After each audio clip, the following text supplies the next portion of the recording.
Oh my God, it's actually live.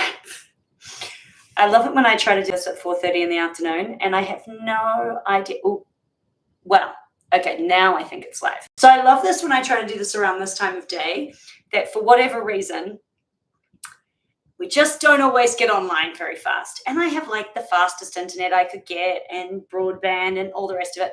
I'm a bit suspicious that my broadband's not that broad. Anyway, hi everyone. Welcome to 2023.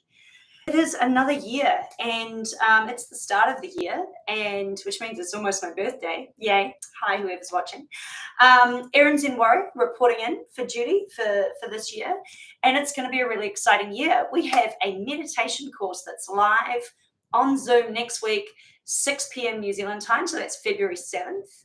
If you guys are overseas, it'll be February 6th for you guys and a Monday, because we are the first place in the world to see the sun, which is super cool. Why am I jumping on today? Well, I wanted to speak to something, and it's alive, so bear with me. I might screw this up a bit. There's something that I've been considering a lot, and that has started to become even a discussion amongst the women in the spiritual community, in any community. A lot of women that I perceive to be very grounded, that I have a lot of respect for, are starting to talk about this. And for me, it just, I don't know, it's like the spring colors for fashion. That was always something I tuned into before spring got here, if you know what I mean. It's something somewhat subliminal in the energy of the people. And certainly the energy of the people that seems to be coming through is really about, on a progressive, positive, compassionate front, is really about how do we step forward as a unified people in a spiritual community. And I kind of hate using that phrase, spiritual community, because any words like that, they get caught up in definition and faddism. And as you probably heard me talk about before, I'm not a huge fan of faddism in general. It tends to pollute the purity of the message of something, because we get our ego wrapped up in it. But there are a lot of us speaking about how the divine feminine plays a role in this coming year and in the coming years. There has been for a very, very long time, from what I perceive and from what others seem to perceive as well, there has been for a very long time an oppression of the feminine. And there are lots of reasons that are suggested for that. One of those is that women are actually generally more open to a lot of the stuff that is related to the spiritual side of things. And as women, we have a tendency to be more connected to our divine feminine for a lot of reasons, including the fact we have been allowed to be. Should be understood that the divine feminine is a quality in all of us, no matter what gender you identify as. The divine feminine is a receptivity, it's a nurturing, it's connection to Mother Nature. It's that which binds and fuses the earth together. And with the continual layering of feminism, there has been somewhat of a rising of it, and also a weird oppression that has come along through feminism itself. And again, this is this thing of faddism, right? We have this element of women rising up, but we're so programmed and conditioned even as women that we also push our own down. But through that, there still has been a rising of the divine feminine, and unfortunately somewhat a splitting between women, because we still seem to go back to a primitive paradigm of competing with each other. And certainly in the spiritually evolving world, you see this dropping away with a lot of people. And certainly as women age, we tend to drop this. We tend to start to see through the mire of the competition between women and realize that it doesn't serve at all. There's no, and that ultimately there is nothing to defend. So there's nothing to compete with either. You know, once you start dropping the hold your ego has on you. And that doesn't mean you get rid of your ego, but once you start seeing yourself and your ego for what it is, and you stop allowing it to run the show, you start to step away from this idea of needing to compete, needing to be better than any of that stuff. It doesn't mean that it doesn't come up for you at times, but you start stepping away from it. It's an absolute relief. It's great to be in my 40s. It's true what they say. So what is the result? What is the role of the divine feminine? Well, we see we're coming into a time where holding space is a phrase you're going to hear a lot about. And as I have a lot of friends who are therapists or who work in therapeutic modalities for mental health, and also those who work facilitating as coaches and mentors in my entire community. And they all use this phrase and they all talk about holding space. And it's a very divine feminine thing to do. One of my very good friends is a male therapist, and I have a lot of respect for him. And I have a lot of respect for the way he encapsulates this divine feminine. And he also encapsulates the divine masculine as well, but he really has a great hold on the divine feminine in his life. And it's such a beautiful thing because it enables him to do such a great job in being a therapist. And one of the things that he and I have actually come to talk about is the need for men to have space held for them. And this conversation comes up in many, many different layers, as I've already referenced, where we're all starting to talk about that the divine feminine's role this year is about holding space for the divine masculine to rise up. Now, just like the divine feminine, the divine masculine is also in all of us. I've probably embraced my divine masculine more in my earlier years, and then almost rebelled against it or attempted to rebel against it, and then just had to accept it was what it was. And now I'm starting to look at how do I embrace my divine masculine and how it's looked after me and how it's positively created and gone out in the world and encouraged and done a lot of my work. The divine masculine is very much something I have to live in and enjoy living in, I might also add, in order to give to others in a very proactive way. But also in my work, I've had to come into this role of giving to others by completely stepping back and allowing a level of space or holding space for people.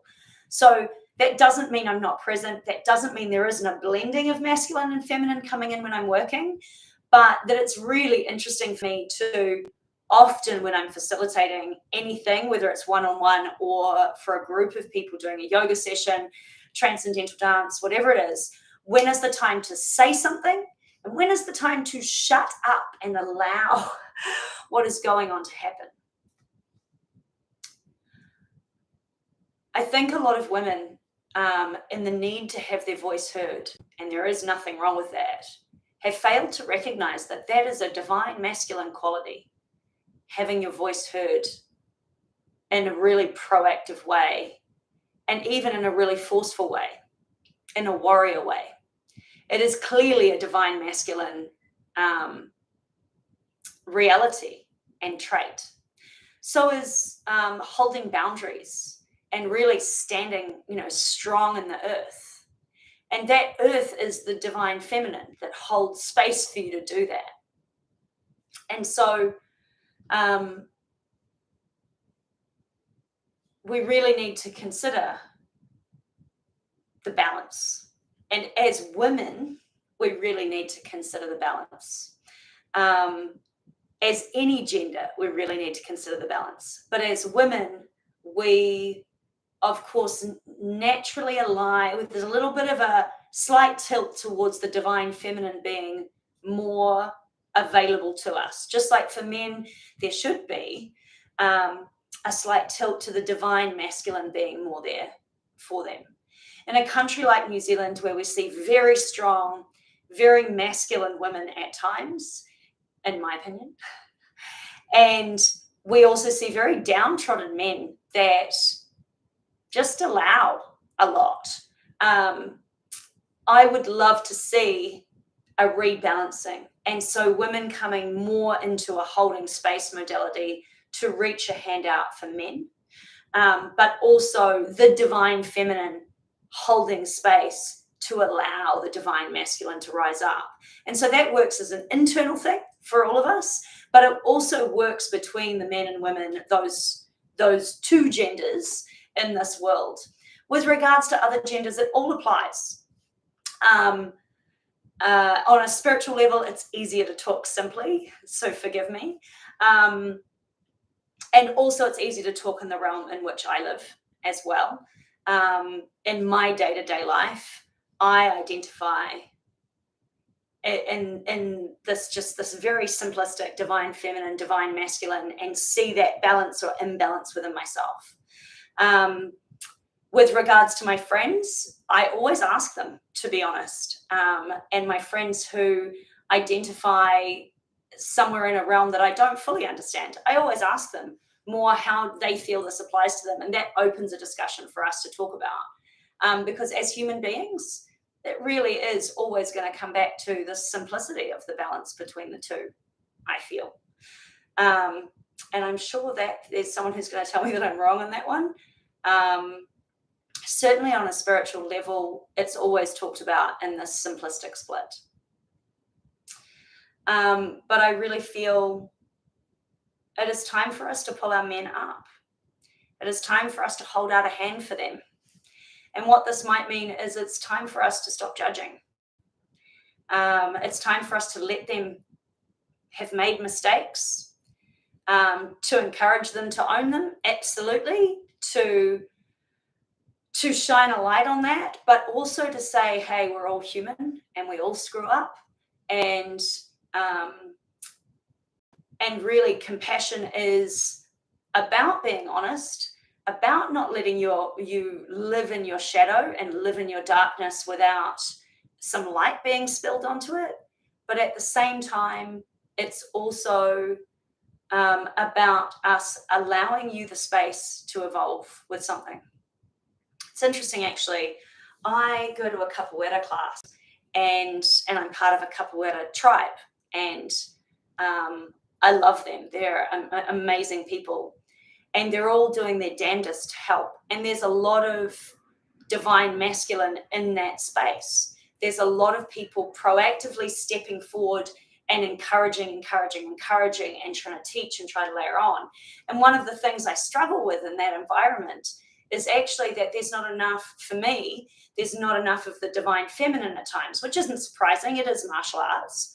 But the divine feminine there would be to allow some space. It's like know when to step in and say something and know when to step back. And it is not an easy process to get right. I still don't get it right. And I'm still trying to get it right. But there are definitely times that it lands. And when it lands, you'll feel it. And so I guess that's such a good example of there are times when I'm, in the middle of getting it wrong in capoeira, which I do most of the time. That is my experience there. I get it wrong. And I know that I'm getting it wrong. And I know generally after a year and a half, if it's something I've done before, I know generally what I'm getting wrong.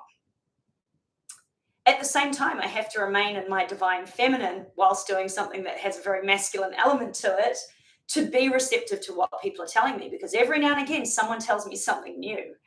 And so I've got to watch my ego, and my ego definitely, when I'm in that state of exercise, is definitely jumping around.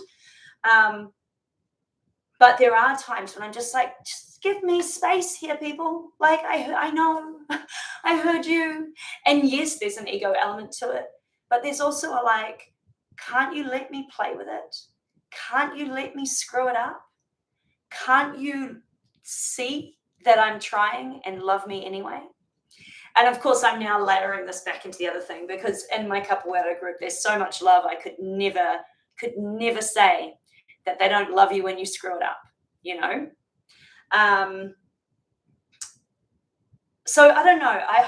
This is an odd conversation that I said was to bear with me, and that I was bound to put my foot in it. Pretty sure I did, especially when I got into the sticky area of genders, which is just not fun for me at all. It's really not fun to go there and try not to offend anyone. But I really implore you, as women that are generally more predominantly allowed to hold the divine feminine, consider what it means to hold space for people. Consider what it might mean that we need a balance of this divine masculine to come through. And in order for that to happen, we need to stop doing the blame game. We need to stop canceling people. And there's certainly people I wouldn't have in my society and I might step back from. I'm not saying you have to hang out with people you don't want to, but be careful of your judgmentalism versus your judgment.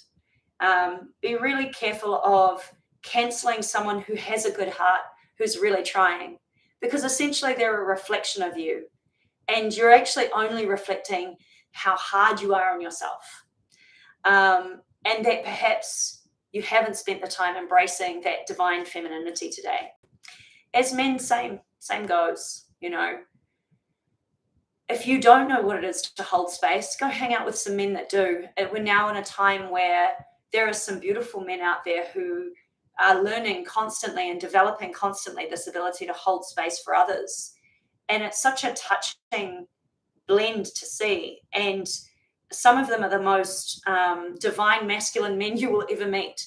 And I think in their embracing of the divine feminine, they actually start to reveal and bring to the forefront even more so their divine masculine. But seek them out. They are out there. And certainly, if you can't find them, ask the women who are in that kind of realm where they are, because they definitely are starting to surface more and more and more and more. And it's really nice to even see it happen. One of the things I experienced recently at the different festivals that I've been at and that I've been working at is that they do a men's group and a women's group. And the funny thing is I have no interest in the women's group whatsoever. I'm sort of hanging out on the edges of the men's group to see what they're up to, because women, we just talk too much. Exhibit A. But men, they're out there screaming, growling around and doing really fun, expressive things and divinely masculine things. So yeah, super fun thing to witness and behold. And to be honest, I can't witness enough of it. And I've certainly spent plenty of time in my life as a female being allowed to involve myself in all of it if I wanted to. So yeah. Anyway, Zen Warrior signing out. Keep your questions coming. I have quite a few topics that I need to hit on over the next couple of weeks. Don't forget that meditation course. I should have put the Eventbrite in a link somewhere around here. I'm going to do that now. I'm going to edit this. But don't forget that meditation course and meditation freebie that's coming up next Tuesday, 6 p.m. New Zealand time, Tuesday the 7th. So it'll be Monday the 6th for people overseas, unless you're in Australia or, you know, on my side of the hemisphere and my kind of realm.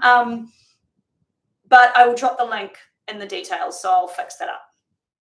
Have a great day. Happy New Year, everyone. It's back to work for Erin Zen Warrior. Keep your eyes peeled.